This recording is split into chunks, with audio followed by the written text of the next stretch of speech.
बिस्मिल्लाहिर्रहमानिर्रहीम। नाज़रीन अस्सलाम वालेकुम। मैं हूँ आपका मेज़बान साबिर शाकिर वफाकी दारुल इस्लामाबाद से। कुछ ताज़ा तरीन ख़बरें हैं। ख़बरों का ताल्लुक़ पाकिस्तान की कौमी सियासत है और अच्छी ख़बरें हैं पाकिस्तान के लिए और पाकिस्तानियों के लिए, क्योंकि एक उम्मीद पैदा हुई है, एक उम्मीद की किरण पैदा हुई है कि मामलात को खुश उसलूबी से संभाला जाए और पाकिस्तान में किसी किस्म का कोई तसादुम ना हो पॉलिटिकल फोर्सेस के दरमियान, और कोई कत्ल गारतगरी ना हो, कोई लाठी गोली की सरकार ना चले, अमन व अमान के साथ ये मामला खुश उसलूबी से हल हो।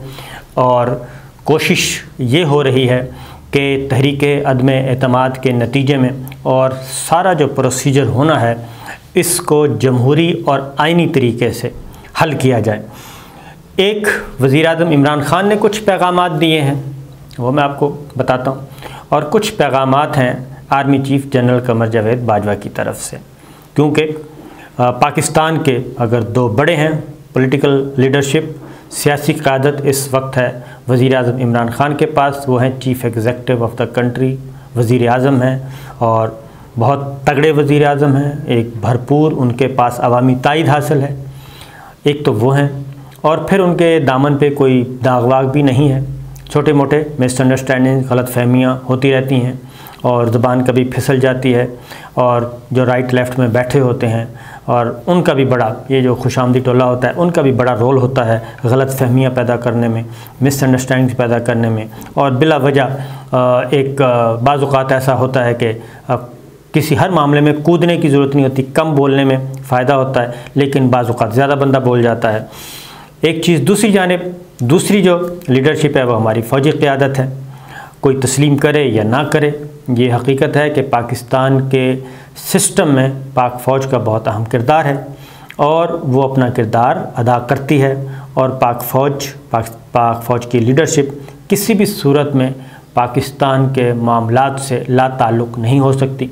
फिर एक कॉन्सेप्ट है कि जी पॉलिटिक्स में क्यों अमल दखल दिया जा रहा है, तो ये पॉलिटिक्स जो है क्या? पॉलिटिक्स जो उमूर ममलिकत चलाने का नाम है, पॉलिटिक्स सियासत जिसको कहते हैं, तो सियासत, सियासी अमूर क्या हैं? रियासती अमूर चलाने का नाम है। और रियासत क्या है? उसमें एग्जेक्टिव होती है, अदलिया होती है, मुक़न्ना होती है, ये तीन इदारे हैं। और उसके बाद जो सबसे तगड़ा इदारा है, और ख़ास तौर पे एक ऐसा मुल्क जिसका राइट पे भी, मशरक़ पे भी दुश्मन, मगरब में भी दुश्मन, और दुश्मनी उसकी बेपनाह, और सिक्योरिटी स्टेट तो, और जब से बना है वो जंगों में उलझा हुआ है पाकिस्तान, कभी डायरेक्ट जंग, कभी इनडायरेक्ट जंग। दुश्मन एक बैठा है एक तरफ, मशरक़ की तरफ इंतहाई ख़तरनाक दुश्मन और इंतहाई मक्कार दुश्मन। मगरब भी हमारा महफूज नहीं है, वहाँ पे भी एक तवील अरसे से 40-50 साल से वहाँ पे एक बदअमनी और लड़ाई है, उसके असरात भी हम पर हैं। तो लिहाजा अफ़वाज पाकिस्तान किसी भी सूरत में गैर मुतल्लिक़ नहीं रह सकती। तो अब कुछ चीज़ें पॉजिटिव साइन की तरफ बढ़ रही हैं।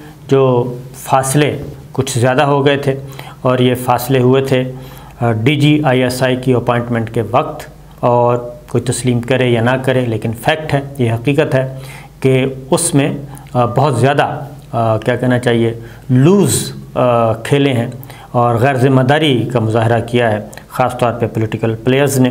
तो उससे एक इख्तलाफात जन्म लिए थे, तो वो एक डिस्ट्रस्ट सा पैदा हो गया था, क्योंकि एक मामूल की पोस्टिंग ट्रांसफ़र थी और वो होनी थी, नेचुरल वे में होनी थी, आइनी और क़ानूनी तकाज़ा था, क़वाइद व ज़वाबित का तकाज़ा था, डिसिप्लिन फोर्स का तकाज़ा था, लेकिन उसको अच्छा ना खेल सके वज़ीर-ए-आज़म इमरान ख़ान, और वो ओवर जो है वो इतना लूज़ हुआ कि पूरी इनिंग्स ही गड़बड़ा गई, और उससे ज़रा थोड़ा सा मामलात, फिर ज़ाहिर है उसका फ़ायदा उठाते हैं मुखालिफिन, और मुखालिफिन ने खूब फ़ायदा उठाया। और सिर्फ पॉलिटिकल जो सियासी मुखालिफिन हैं उन्होंने नहीं, बल्कि जो मीडिया में मौजूद थे उन्होंने भी फ़ायदा उठाया, जो बैरून मुल्क थे, जो इंटरनेशनल प्लेयर्स हैं, उन्होंने भी फ़ायदा उठाया, और उन्होंने भी जलती पर तेल का काम किया, और महसूस तरीके से, गैर महसूस तरीके से, इनडायरेक्टली उन्होंने भी इसमें अपना ईंधन दिया, जिसकी वजह से मामलात जो हैं ऐसा लगा कि जनाब बहुत ज़्यादा फासले बढ़ गए हैं। लेकिन अब, और फिर ये है बदकिस्मती ये भी है कि वो हर जो मामला है वो यहाँ पे कोई क्या कहना चाहिए, एक मेंबर भी कोई स्टेटमेंट दे दे तो फ़ौरन कहा जाता है जी इसके पीछे तो इस्टेब्लिशमेंट है। जबकि अंदर खाने भी बहुत सारी गेम्स चल रही होती हैं। पॉलिटिकल पार्टीज़ के अंदर बहुत ज़्यादा ग्रुप्स होते हैं। मुस्लिम लीग नवाज़ के अंदर, शरीफ फैमिली के अंदर ग्रुप्स हैं, फिर मुस्लिम लीग नवाज़ के अंदर ग्रुप्स हैं, और वो हमें टीवी पे नज़र आ रहे होते हैं। और ये जो इस वक्त भी तहरीक अदम-ए-एतमाद का प्रोसेस चल रहा है, इसमें भी जो सेटलमेंट्स शहबाज शरीफ साहब का ग्रुप कुछ और कह रहा है, वो आहिस्ता आहिस्ता आगे बढ़ रहा है। मरियम सफदर साहिबा का जो ग्रुप है और उनके जो माउथ पीस हैं वो कुछ और कह रहे हैं, वो ऐसा ऐसा किसी और तरफ जा रहे होते हैं। अब हमज़ा शहबाज भी एक्टिव हो गए हैं। तो ये सारी फिर इसी तरीके से पाकिस्तान पीपल्स पार्टी, फिर पाकिस्तान तहरीक इंसाफ, उसके अंदर बहुत सारे ग्रुप्स हैं। एक जो है धड़ा वो पीपल्स पार्टी से भी आए हुए हैं, जमात इस्लामी से भी पाकिस्तान तहरीक इंसाफ में आए हुए हैं, मुस्लिम लीग काफ से भी लोग आए हुए हैं, पाकिस्तान मुस्लिम लीग नून से भी लोग आए हुए हैं, इवन JUI से आए हुए हैं। यानी हर जमात से पाकिस्तान तहरीक इंसाफ में लोग आए हुए हैं। और जब वो आ गए तो उनमें भी मामलात ग्रुप्स हैं, वही सोच है, पुरानी सोच उसी तरीके से चल रही है। एक तरफ फवाद चौधरी साहब हैं तो दूसरी तरफ एजाज़ चौधरी साहब हैं जो कि जमात इस्लामी से आए हैं। फवाद चौधरी साहब आए हैं पाकिस्तान पीपल्स पार्टी, परवेज़ मुशर्रफ साहब, इस तरीके से। तो ये मैं मिसालें दे रहा हूँ। शेख रशीद साहब हैं। तो ये सारी चीज़ें जो हैं ये चल रही हैं, आहिस्ता आहिस्ता आगे बढ़ रही हैं। तो इसमें आज वज़ीर-ए-आज़म इमरान ख़ान ने जो तकरीर की, उन्होंने ख़ास तौर पे दानिस्ता ना दानिस्ता कुछ बातें की हैं। और उन्होंने ये बातें पहले तो, क्योंकि इस वक्त प्रेशर फ़ौज पे इतना आ गया इस सारे मामले में कि अफ़वाज पाकिस्तान ने बतौर इदारा एक फ़ैसला किया कि वो न्यूट्रल रहेंगे, सियासत से दूर, सियासी अमूर हुकूमत जाने, अपोजिशन जाने, और वो सिर्फ़ अपनी जो हुकूमती रियासती अमूर हैं उस तक महदूद रहेंगे। जो मामला अपोजिशन और हुकूमत की लड़ाई है उसमें अब नहीं आएंगे। इसीलिए बहुत एक तवील अरसा हो गया army chief general Qamar Javed Bajwa, जो कि मुलाकातें करते रहते थे, सियासतदानों से भी करते रहते थे, बिज़नेस कम्युनिटी से मिलते थे, सबसे मिलते थे, तो उन्होंने कोई ऐसी नशिस्त नहीं की। और इवन जब गिलगित बल्तिस्तान का मामला आया, जब सारी मीटिंग्स ओपन हो गई, उस वक्त भी उन्होंने बात की थी पॉलिटिकल प्लेयर्स के साथ कि गिलगित बल्तिस्तान के बारे में हमें सोचना चाहिए। और इसके लिए उन्होंने अपोजिशन और हुकूमत को करीब लाने की कोशिश की कि मिनिमम एजेंडे पे आप सब लोग एक होना चाहिए। तो ये एक प्रैक्टिस है। लेकिन उसके बाद इन राब्तों को भी कहा गया कि जी ये तो पता नहीं क्या मामला है, और इस पे भी प्री मैच्योर किस्म की स्टेटमेंट्स आना शुरू हो गई। जब ये आई तो मामलात मज़ीद थोड़े से उलझ गए। तो बहरहाल वज़ीर-ए-आज़म इमरान ख़ान कल army chief general Qamar Javed Bajwa Lahore में थे और उन्होंने लम्स के स्टूडेंट्स के साथ एक तवील नशिस्त की। रिपोर्ट हो चुकी है और कुछ हिस्से रिपोर्ट हुए, कुछ नहीं हुए, आहिस्ता आहिस्ता टुकड़ों की सूरत में आ रहे हैं। तो वहाँ पे जनरल कमर जावेद बाजवा बहुत कम बोले और उन्होंने 4-5 घंटे सवालों के जवाबात दिए।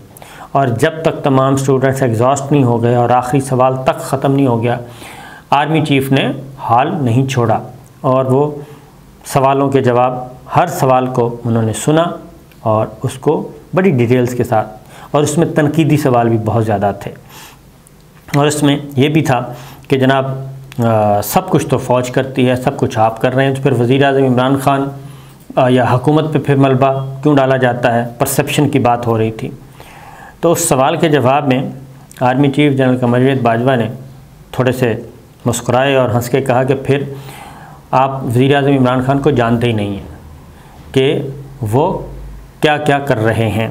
यानी कि ऐसा ये तासुर उन्होंने कहा कि बिल्कुल गलत है कि जी वो सारी बातें जैसे कि हमारी तरफ से कोई डिक्टेशन जाती है और उसी तरीके से, या हमारी सारी बातें वो उसके मुताबिक चल रहे होते हैं, या ये कि वो अपनी मर्ज़ी से गवर्नमेंट नहीं कर रहे।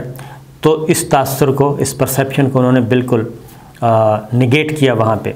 और उन्होंने वज़ीर-ए-आज़म इमरान ख़ान की भी तारीफ़ की, हुकूमत की भी तारीफ़ की कि बहुत सारे अच्छे काम, बहुत सारा कुछ हो रहा है, तो हम स्टेबिलिटी भी की तरफ भी जा रहे हैं।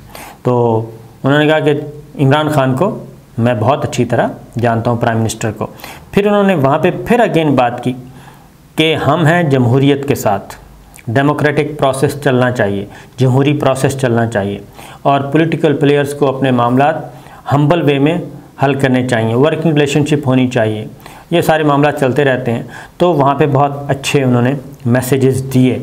और फिर ये कि सोशल मीडिया पे भी चल रहा है, तो आर्मी चीफ ये बात बता दूं एक, और फिर उन्होंने ख़ास तौर पे चाइना अमेरिका जो फॉरेन पॉलिसी है उसके बारे में बात की, कौमी सलामती पॉलिसी के बारे में बात हुई।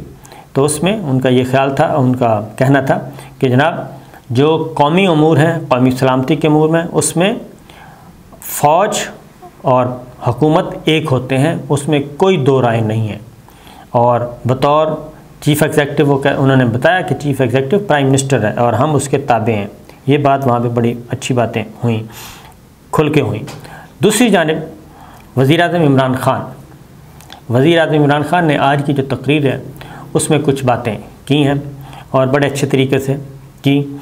नंबर 1 तो ये कि फ़ौज, ये जो अपोजिशन का किरदार है, ख़ास तौर पे प्रेसिडेंट ज़रदारी और शहबाज शरीफ, नवाज़ शरीफ, इनके जो किरदार हैं वो ज़रा खोल के उन्होंने बयान किए।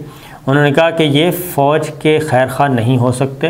पाक फ़ौज की वज़ीर-ए-आज़म इमरान ख़ान ने बहुत खुलकर तारीफ़ की और उनके जितनी भी कामयाबियां हैं पिछले कुछ अरसे में, पिछले 10-12 सालों में वो गिनवाई, बल्कि 15-20 सालों में दहशतगर्दी के ख़िलाफ़ जंग से लेकर अब तक उन कारकर्दगी का ज़िक्र किया, किस तरीके से हम दहशतगर्दी के ख़िलाफ़ जंग से निकले, कुर्बानियों का ज़िक्र किया। और फिर उन्होंने कहा कि हमारी फ़ौज पाकिस्तान की मजबूत तरीन फ़ौज है।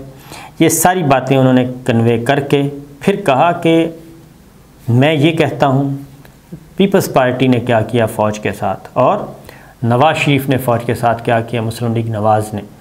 वो ये किया कि वो मेमोगेट स्कैंडल लेके आए, अमेरिका को शिकायत लगाई और उनको शिकायत लगा रहे थे हमारी फ़ौज के बारे में, और नवाज़ शरीफ साहब डॉन लीक्स लेके आए और वो इंडिया को पाकिस्तान की फ़ौज के बारे में शिकायत लगा रहे थे और इल्ज़ाम तराशी कर रहे थे। तो लिहाजा मैं हूँ, उन्होंने कहा कि मेड इन पाकिस्तान, तो मुझ पे भरोसा करें। ये एक बुनियादी बात थी जो उन्होंने नहीं की। मतलब यही था कि एक तरफ पीपल्स पार्टी है, एक तरफ वो है, और फिर मैं हूँ जो खुलकर फ़ौज की तारीफ़ करता हूँ, फ़ौज के किरदार की तारीफ़ करता हूँ, फ़ौज की कुर्बानियों की तारीफ़ करता हूँ। और मैंने कभी भी ना वाशिंगटन, ना ही लंदन, ना ही दिल्ली किसी को ये नहीं कहा मैं जो भी बातें करता हूँ वो घर में बैठ के करता हूँ, बंद कमरों में कर लेता हूँ, और एक आध अगर कोई निकल भी जाए तो खैर है। तो इस तरह की बातें मैं मीनिंग बता रहा हूँ, ये बातें उन्होंने कन्वे की हैं। तो मतलब ये है कि जनाब न्यूट्रलिटी को छोड़ें, और जो पाकिस्तान के बारे में सही सोचता है, और वो कह रहे थे कि मैं इन सबसे अच्छा हूँ और मेरी खारजा पॉलिसी भी आज़ाद खारजा पॉलिसी है और मैं पाकिस्तान को आगे लेके जा रहा हूँ, करप्शन नहीं कर रहा। तो जब ये सब कुछ मैं नहीं कर रहा तो फिर छोटी मोटी बातें तो होती रहती हैं, उनसे सरफ़ नज़र करना चाहिए। तो ये एक चीज़ आई है। फिर हुकूमत और इस्टेब्लिशमेंट के ताल्लुकात कैसे हैं, ये वज़ीर दिफा परवेज़ खटक साहब ने भी बताया। उन्होंने कहा कि इस्टेब्लिशमेंट और हुकूमत दो अलग अलग नहीं हैं, इन दोनों को एक साथ चलना होता है, और दोनों एक साथ चल रहे हैं और बहुत अच्छे तरीके से चल रहे हैं। और इसलिए उन्होंने कहा कि मेरी मुलाकातें होती रहती हैं, हफ़्ते में 20 दिन मैं आर्मी चीफ़ से, हफ़्ते 20 दिन में यानी कि महीने में एक आध मुलाकात वो कहते हैं हो जाती है आर्मी चीफ़ से। लेकिन आखिरी मुलाकात कब हुई उन्होंने कहा मैं ये नहीं बता सकता। फिर एक और ख़बरें भी ले लें कि पार्लियामेंट हमला केस था जी, उसमें सदर ममलिकत डॉक्टर आरिफ अलवी साहब, वफाकी वज़रा असद उमर साहब, परवेज़ खटक साहब, ये सब के सब अदालत ने उनको बरी कर दिया है। और पार्लियामेंट हमला केस आपको मालूम है, इसमें कोई जो धरने के दौरान मुकदमा दर्ज किए थे मुस्लिम लीग नवाज़ की हुकूमत ने, वो सब के सब बरी हो गए। शफ़कत महमूद साहब भी हो गए, शाह महमूद कुरैशी साहब भी, जहांगीर तरीन को भी बरी कर दिया, और इससे पहले सैफुल्लाह नियाज़ी, चौधरी एजाज़, राजा खुर्रम नवाज़ भी बरी हो चुके हैं। लिहाजा ये मुकदमा जो है अपनी जान खुद मर गया है, और इसको कत्ल, अक़दाम कत्ल वज़ीर-ए-आज़म इमरान ख़ान पे भी ये मुकदमा था जी, और उन पे भी था। तो बहरहाल ये अब ख़त्म हो गया है मुकदमा और तफसीली फ़ैसला भी आ गया। दूसरी जानिब फैसल वाडा एक बार फिर सुप्रीम कोर्ट गए और उन्होंने कहा कि निसार खोड़ो जो कि उनकी खाली करदा नशिस्त पे सेनेटर बन गए हैं और उनका नोटिफिकेशन रोका जाए। सुप्रीम कोर्ट ऑफ पाकिस्तान ने निसार खोड़ो की कामयाबी का नोटिफिकेशन नहीं रोकने की दरख्वास्त जो है वो मुस्तरद कर दी, और लेकिन उन्होंने कहा कि सुप्रीम कोर्ट के फैसले से मशरूत होगा निसार खोड़ो का कामयाब होना या नाकाम होना। तो लिहाजा ये है जी अब तक की इत्तलात। इजाज़त दीजिए, अल्लाह हाफ़िज़।